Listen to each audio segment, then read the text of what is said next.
अगर तुम्हें किसी इंसान को कंट्रोल करना है तो उससे पहले तुम्हें उसका बिहेवियर समझना होगा। तुम्हें ये जानना होगा कि एक्चुअल में ये बंदा अपने अंदर किस टाइप का पर्सनैलिटी रखता है, क्योंकि इंसान बाहर से कुछ और दिखता है और अंदर से कुछ और होता है। और इस चीज को समझने के लिए तुम्हें ऑब्जर्वेशन पर मास्टर करना होगा, जो कि तुम इस वीडियो को पूरा देखने के बाद मास्टर बन ही जाओगे। क्योंकि आज मैं तुम्हें साइकोलॉजी की 4 ऐसे टर्म बताने वाला हूँ जिससे तुम्हारे लिए किसी भी इंसान को पढ़ना तुम्हारा बाएं हाथ का खेल हो जाएगा। और ध्यान रखना, लास्ट टर्म भूल कर भी मिस मत करना, वरना तुम खुद किस टाइप का पर्सनैलिटी रखते हो वो कभी जान नहीं पाओगे।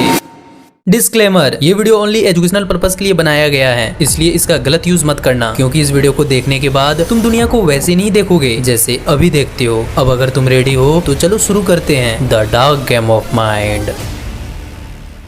Number 1, neurotic. एक न्यूरोटिक इंसान वो होता है जो हमेशा एंजाइटी, टेंशन और डर में जीता है। मान लो कल तुम्हारा एग्जाम है, नॉर्मल बंदा थोड़ा नर्वस होगा, लेकिन एक न्यूरोटिक बंदा दिन भर ये सोचता रहेगा, यार कहीं मैं फेल ना हो जाऊं, अगर मैं फेल हो गया तो मेरी लाइफ खत्म हो जाएगी। और इसी सोच में फंसकर अपना बेस्ट परफॉर्मेंस भी नहीं दे पाता। सिंपल शब्दों में, जो छोटी छोटी बातों पे घबरा जाता है, हर सिचुएशन में नेगेटिव आउटकम इमेजिन करता है, अपने इमोशन को कंट्रोल नहीं कर पाता और बिना वजह ओवर थिंकिंग करता है और फिर बार बार अपनी गलतियों को याद करके रिग्रेट करता है, तो एक क्लियर साइन है कि वो एक न्यूरोटिक इंसान है। और इसका इम्पैक्ट लाइफ के हर जगह दिखाई देता है। जैसे करियर में रिस्क लेने से डरता है, इसलिए ग्रोथ स्लो होती है। रिलेशनशिप में ओवर थिंकिंग और अननेसेसरी फाइट्स बढ़ जाती है, और ये छोटी छोटी प्रॉब्लम को भी बड़ा समझ लेते हैं। और धीरे धीरे सेल्फ कॉन्फिडेंस इतना गिर जाता है कि इनका डिसीजन मेकिंग वीक हो जाता है। जरा तुम ही सोच के देखो, अगर तुम्हारा दोस्त या पार्टनर हमेशा टेंशन में रहता है तो उसकी नेगेटिविटी धीरे धीरे तुम पर भी हावी हो जाएगी और धीरे धीरे तुम्हारा भी एनर्जी खत्म हो जाएगा। लेकिन यहाँ एक इंटरेस्टिंग ट्विस्ट है, न्यूरोटिक इंसान हर सिचुएशन का मल्टीपल आउटकम सोचते हैं और इसी वजह से वो अक्सर क्रिएटिव आइडियाज लाते हैं जो नॉर्मल लोग कभी इमेजिन भी नहीं कर पाते। बस उन्हें एक चीज सीखनी है, अपने स्ट्रेस को कंट्रोल करना और अपनी सोच को नेगेटिव के बजाय पॉजिटिव डायरेक्शन में देना। और अगर ये स्किल आ गया तो उनकी सबसे बड़ी वीकनेस ही सबसे बड़ी स्ट्रेंथ बन जाएगी।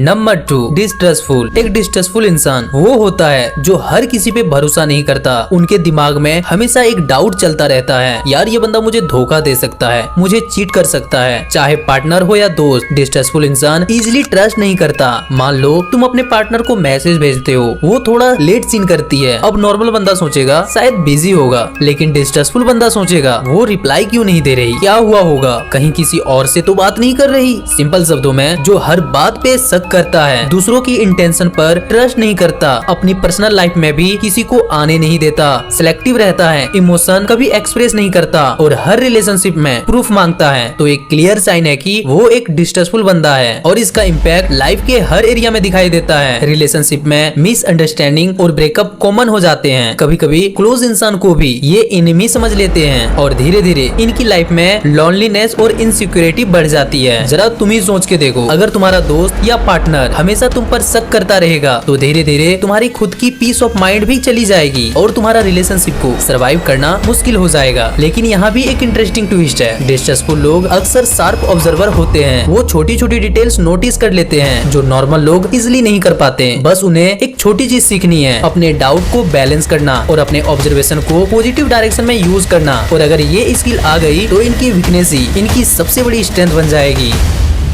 Number 3, hypersensitive. हर ग्रुप में एक ऐसा इंसान होता है जो छोटी छोटी बातों को भी दिल पे ले लेता है और फिर दिन भर उसी बात के बारे में सोचता रहता है। ऐसे लोगों को साइकोलॉजी में हाइपर सेंसिटिव कहते हैं। इनमें इंसान नॉर्मल सिचुएशन को भी डीपली फील करता है और एक छोटी कमेंट भी इनके लिए बड़ा इशू बन जाती है। मान लो तुमने अपने दोस्त से कैजुअली बोल दिया, यार तू तो हमेशा लेट आता है। अब नॉर्मल बंदा बोलेगा, हाँ यार थोड़ा ट्रैफिक था, लेकिन हाइपर सेंसिटिव बंदा सोचेगा शायद ये मुझे केयरलेस समझता है, शायद मैं सबके लिए प्रॉब्लम हूँ। सिंपल शब्दों में, जो छोटी छोटी बातों पे हट हो जाता है, हर क्रिटिसिज्म को पर्सनल अटैक समझने लगता है और बार बार इमोशनल ब्रेकडाउन होता रहता है, तो एक क्लियर साइन है कि वो एक हाइपर सेंसिटिव बंदा है। और इसका इम्पैक्ट लाइफ के हर एरिया में दिखाई देता है, जैसे रिलेशनशिप में अननेसेसरी ड्रामा क्रिएट हो जाना, अपने डिसीजन दूसरों के ओपिनियन पे छोड़ देना और धीरे धीरे सेल्फ कॉन्फिडेंस डाउन हो जाना। लेकिन हाइपर सेंसिटिव लोगों के अंदर बहुत स्ट्रॉन्ग पॉजिटिव साइड भी है। ऐसे लोग लोग नेचुरली इम्पैथेटिक और केयरिंग होते हैं। वो दूसरों के इमोशन को बहुत डीपली समझते हैं। इसी वजह से ये अच्छे लिसनर, लॉयल फ्रेंड और सपोर्टिव पार्टनर भी बन जाते हैं। बस थोड़ा इन्हें इमोशनल बैलेंस सीखना जरूरी है। तो अगर आप हाइपर सेंसिटिव हो या आपके आसपास ऐसे लोग हैं तो उन्हें वीक मत समझना, बस ये वीडियो शेयर कर देना।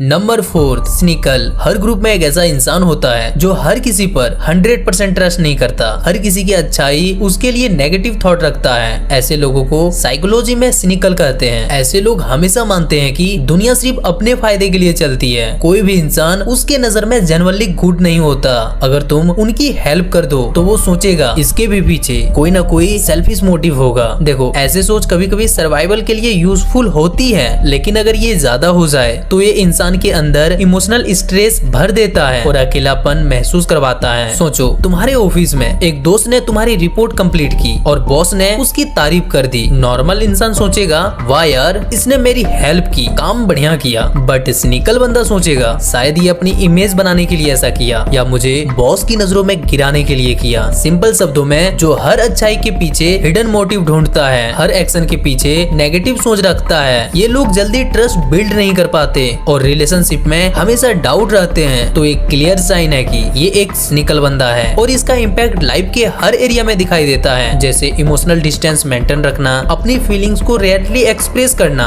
रिलेशनशिप में मिसअंडरस्टैंडिंग और ड्रामा कॉमन हो जाना और कभी कभी अपने क्लोज इंसान को भी डाउट की नजरों से देखना। देखो, ऐसे लोग गलत नहीं होते हैं, बस इसमें बैलेंस होना जरूरी है। थोड़ा डाउट और सावधानी हेल्पफुल है, लेकिन हर चीज को नेगेटिव एंगल से देखना इंसान को अकेला और रूड बना देता है। बस इन्हें दूसरों की ऑनेस्टी और अच्छाई पर ट्रस्ट करना सीखना होगा, तभी इनकी रिलेशनशिप, करियर और लाइफ में असली ग्रोथ और हैप्पीनेस आ सकती है।